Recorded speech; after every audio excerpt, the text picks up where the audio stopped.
How long do you expect to live to? 80, 90, 100 years? In America, the average lifespan for men is around 76 years. Women are tallying a little higher at 81 years. But what if it could be and should be much longer? History is punctuated with accounts of people living exceptionally long lives, well beyond 100 years. Is this really possible? If so, what exactly is limiting the lifespan of modern humans? Today's guest, Dr. Anthony Chaffee, says the shift away from eating what our primitive ancestors ate is largely to blame. Dr. Chaffee is an American physician and a professional athlete who's used the carnivore diet to optimize his performance and health.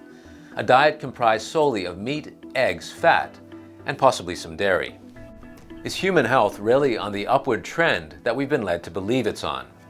What can we learn from ancient and indigenous societies about eating to live healthier and longer? And how is modern food coming to resemble a narcotic? Welcome to Vital Signs, where we learn how to get healthier from all angles, from the biochemical and nutritional to the things we do that nourish our minds and our souls. I'm Brendon Fallon. In terms of everything that we could be doing to improve our health and increase our longevity and things like that, where would you place doing a dietary intervention? Where would you place carnivore or doing a ketogenic diet in the scheme of that? I think it's extremely important. If we look at those animal models, if you feed animals food that they're not supposed to eat, they get very sick, but they get the same chronic diseases we get. They get obesity, diabetes, cancers, autoimmunity, arthritis, etc., Alzheimer's, or dementias of one degree or another. These are the same things that we're afflicted with. We see native populations that haven't been exposed to agriculture for 8,000 years, 10,000 years, like some of us have, such as the Native Australian Aboriginals and Native Americans. They have far higher rates of these chronic diseases, cancers, autoimmunity, diabetes, etc. Only when eating a Western diet, though. When they're eating their traditional diet, which is predominantly meat, maybe some different plants that, native plants that they know of, but typically they would eat those in times of distress when they weren't able to get the normal food that they did. But they're hunter gatherers with an emphasis on the hunter.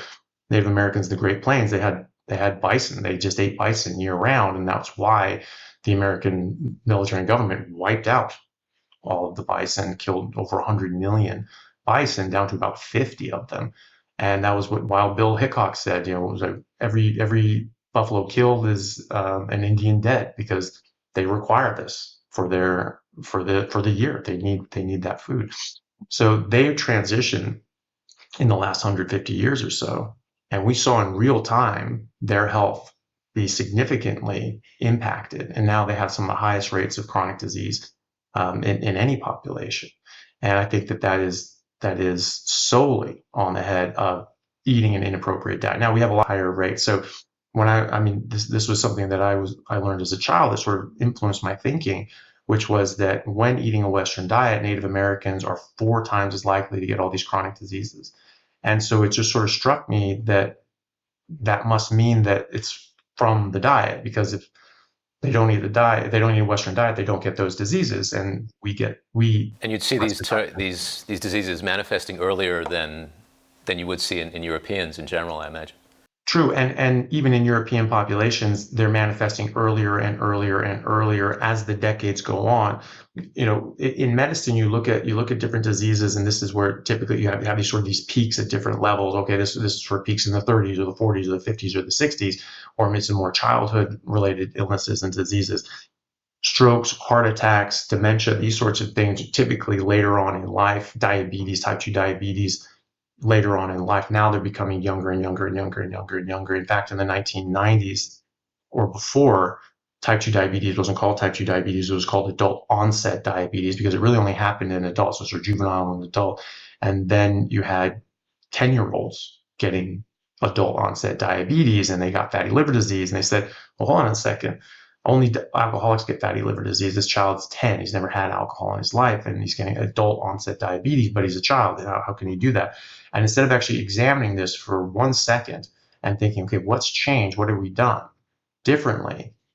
They just said, it's probably always happening. We just didn't notice it. And it's just this throwaway sort of We hear that a lazy lot. thinking. I hear that messaging a lot. in It's very different thinking. terms of Yeah, different diseases.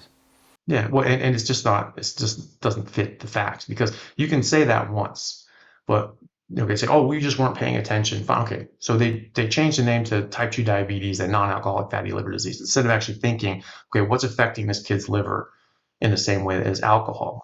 In ducks, it's carbohydrates, force feeding them carbohydrates, and Lustig actually showed in somebody that actually satisfied the Bradford Hill criteria for causation that fructose can actually cause fatty liver disease. And removing fructose, even while still having other carbohydrates, glucose-based carbohydrates, can actually reverse fatty liver disease in children. And that's published data that's out there. So instead of thinking about this, they just renamed it.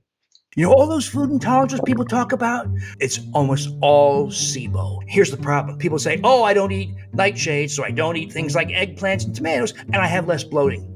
But you didn't correct the SIBO, and that means you're still subject to all the terrible long-term consequences. And I guess on a more trivial side, bad breath would be an outcome as well. Potentially. And then when you introduce microtrauma, it enters your bloodstream and it implants itself in the colon, where it is now quite clear it is a major cause of colon cancer.